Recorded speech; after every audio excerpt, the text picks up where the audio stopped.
لو تناهيتم إلى سر الحياة وصنعتم كائنا حيا نرى. عورت کا اپنے شوہر کو ویلیو نہ دینا، احترام نہ کرنا، وہ سمجھنا کہ میں اور یہ برابر ہیں، یہ بھی بد اخلاق عورت کرتی ہے ایسا. بھائی اگر دونوں ایک جیسے ہوتے تو یہ آپ کو چھوڑ دے، آپ کی کیا حیثیت رہے گی سوسائٹی میں؟ آج ہماری خواتین یہ بات بہت کہتی ہیں کہ جتنی ضرورت مرد کو ہماری ہے ہمیں اتنی ہی ضرورت ہے. نا نا نا نا، آپ کو مرد کی ضرورت زیادہ ہے. اللہ نہ کرے وہ آپ کو چھوڑ دے، منہ کالا کرنے کے لیے اس کے پاس عورتیں بہت ہیں. یہ تو شریعت کا پابند ہے کہ اس نے شریعت نے حلال پر کی باؤنڈری کھینچ دی ہے، ورنہ انگریز تو شادی وادی تھوڑی کرتا ہے. وہ اس کو پتا ہے عذاب جان ہے بھائی بیوی بنانا، نائٹ کلبوں میں روزانہ منہ کالا کرے گا. لیکن اسلام نے مرد کو پابند کیا کہ وفا کرو، اس کے علاوہ کسی اور عورت کی طرف مت جاؤ اور ساری زندگی اس کا نان نفقہ اٹھاؤ.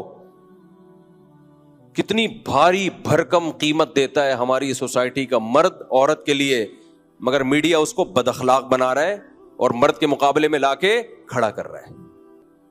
کھلے دلوا کے نا، کھلا لے لو اور تم انڈیپینڈنٹ زندگی گزارو، تمہیں کسی کی ضرورت نہیں ہے.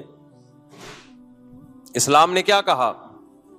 بھئی یہ تمہارا محسن ہے، اس کی کڑوی کسیلی برداشت کر لو.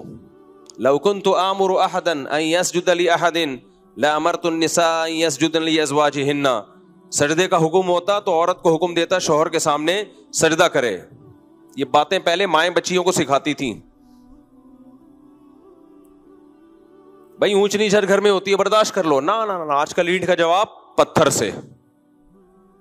لیکن آپ ان خواتین کو دفتروں میں دیکھیں، nice to meet you, attitude ایسا خاندانی، باس کے ساتھ ایسے ان کا جو بیہیویئر ہے باس کے ساتھ بڑا زبردست. تو بھائی ہم برابر کے ہیں، برابر کے ہونے میں بھائی مرد کا فائدہ ہے. مرد کہے گا برابر کے ہیں، نکلو پتلی گلی سے یہاں سے. انگریز کی بیوی اور انگریز برابر ہوتے ہیں، اس لیے انگریز کہتا ہے کہ شادی کرو. 50 سال میں بڈھے ہو کے تو کر رہا ہوتا ہے بیچارہ شادی. ہمارے ہاں ٹین ایجر لڑکے پھنس چکے ہیں میری بیانات سن کے. 18 20 سال کے لونڈے شادی کر کے میرے بیانات سن کے شادی کی اور پھنس گئے. کیوں پھنس گئے؟ ادھر ادھر منہ نہیں مار سکتے. وہ رات کو جلدی گھر پر آئیں گے، سارا نان نفقہ اس کا اٹھائیں گے. وہ یہ تو عیاشی کی عمر تھی ان کی، لیکن انہوں نے اپنے آپ کو باؤنڈ کر لیا ایک عورت کی وفا کے لیے. تو پھر اسلام عورت کو بھی کچھ احکام دیتا ہے. یہ تمہارے سر کا تاج ہے، تو اس کو عزت دو، اس کو رسپیکٹ دو. یہ تمہارا بوائے فرینڈ نہیں ہے، یہ گھر کا سربراہ ہے. تو اخلاق کے ہمارے ہاں معیار ہی چینج ہو چکے ہیں. ہم گوروں سے اخلاق سیکھ رہے ہیں. کس سے اخلاق سیکھ رہے ہیں آج کل؟ گوروں سے. تو حسد نہ ہو آپ میں، جیلسی نہ ہو، استغنا ہو، دوسروں کے ٹکڑوں پہ نظر نہ ہو. استغنا اور تکبر یہ دو دیکھنے میں ایک جیسی چیزیں ہیں، لیکن ان میں زمین اور آسمان کا فرق ہے. تکبر کسے کہتے ہیں؟ دوسرے کو نیچا سمجھنا. اور استغنا کسے کہتے ہیں؟ اپنے آپ کو مخلوق کا محتاج نہ سمجھنا. دیکھنے میں دونوں ایک جیسے ہیں. مثال کے طور پر آپ غریب ہیں، مسکین ہیں، کھانے کو روٹی نہیں ہے، آپ کی خودداری یہ کہتی ہے میں کسی کے سامنے ہاتھ نہ پھیلاؤں، میں کسی کے سامنے ہاتھ نہ پھیلاؤں. یہ کیا ہے؟ یہ تکبر ہے یا استغنا ہے؟ بولو نا. یہ استغنا ہے. یہ بری چیز ہے یا اچھی چیز ہے؟ اچھی چیز ہے، یہ پسندیدہ ہے. اس کو خودداری کہتے ہیں، عربی میں استغنا کہتے ہیں.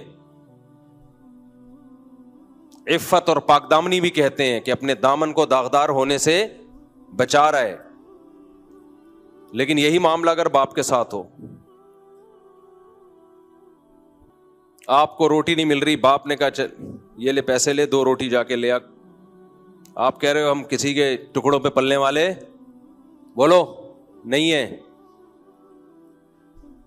وہی ماں کہہ رہی ہے یہ لے پیسے لے, کچھ کھا لے جا کے.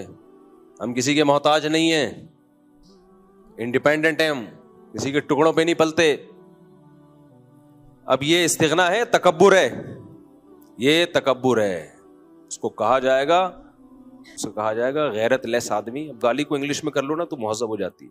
غیرت لیس آدمی, تو ساری زندگی باپ کے ٹکڑوں پہ ہی پلا ہے. ساری زندگی کس کے ٹکڑوں پہ پلا ہے؟ باپ اور ماں کے ٹکڑوں پہ پلا ہے. تو آج سینہ چوڑا کر کے کہہ رہے ہیں ہم کسی کے محتاج نہیں ہے. تو محتاج ہے باپ کا بھی اور ماں کا بھی. تو یہ استغنا کسی اور کے سامنے جا کے دکھایا کر, کسی اور کے سامنے جا کے دکھایا کر. آج ہماری جو ینگ جنریشن ہے اس کو استغنا اور تکبر, ان دونوں میں فرق ہی ختم ہوتا چلا جا رہا ہے. بڑوں کے سامنے جھکا جاتا ہے بھائی, اپنے جیسوں کے سامنے انسان اپنی ٹانگ اونچی رکھتا ہے, لیکن خودداری ہے. آج کل خواتین بھی اس طرح کے تانے دیتی ہیں شوہر کو, 10 سال اس کی آمدن سے کھا پی کے اس کو نچوڑ دیا. اب پھر اس طرح کے تانے کہ ہم تمہارے ٹکڑوں پہ پلنے والے نہیں ہیں. مرد جب بڈھا ہو جائے نا, ہماری سوسائٹی میں اس کے ساتھ بہت برا ہوتا ہے. ان خواتین کے ہاں جو جن کی دینی تربیت نہیں ہے, جس عورت کی دینی تربیت ہے, اچھے خاندان کی ہے, وہ بڑھاپے میں اپنے شوہر سے زیادہ محبت کرتی ہے. وہ بچوں کی سائڈ کبھی بھی نہیں لیتی.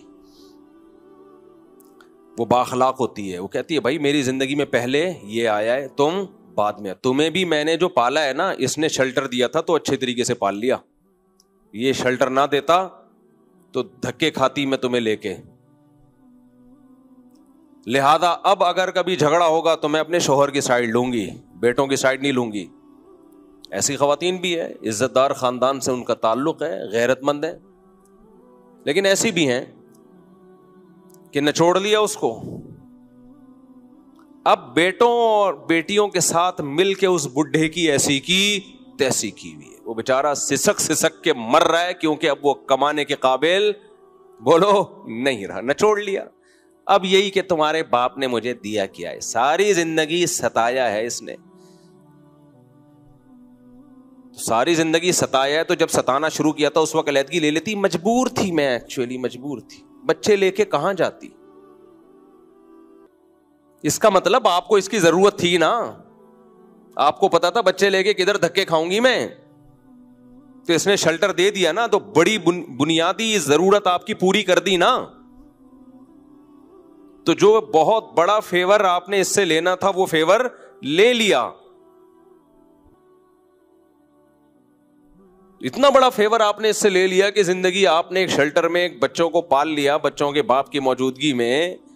تو اب تو اس کے بھائی اگر کچھ ظلم زیادتی ہوئی تھی, اس کا مطلب اس کے ظلم کا لیول کم تھا, اس کے احسانات کا پلڑا بھاری تھا.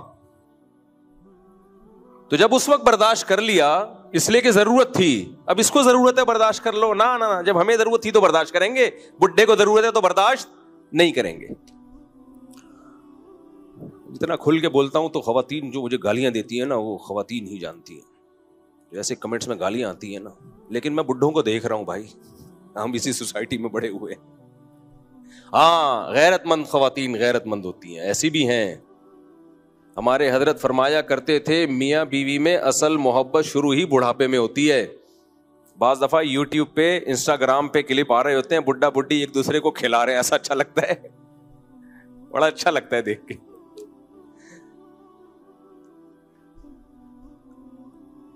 وہ ایک انسٹاگرام یا ٹک ٹاک پہ ایک ویڈیو آئی, ایک بوڑھا بیچارہ بیٹھا ہوا ہے, وہ جو بڑھیا ہے اس کی بیوی, وہ اس کو کچھ دلیا کھلا رہی ہے. میاں کے دانت ہی ختم ہو گئے نا, تو اس کو دلیا بڑا اچھا لگ رہا تھا. تو اس کے نیچے کمنٹس میں یہ لکھا ہوا تھا کہ بیٹے جاب کے لیے باہر چلے گئے, بیٹے بہوؤں کو لے کے الگ ہو گئے, بیٹیاں شادی کر کے اپنے گھروں میں چلی گئیں, جہاں سے چلے تھے ہم وہیں آ کے کھڑے ہو گئے. جب شادی ہوئی تھی اکیلے تھے.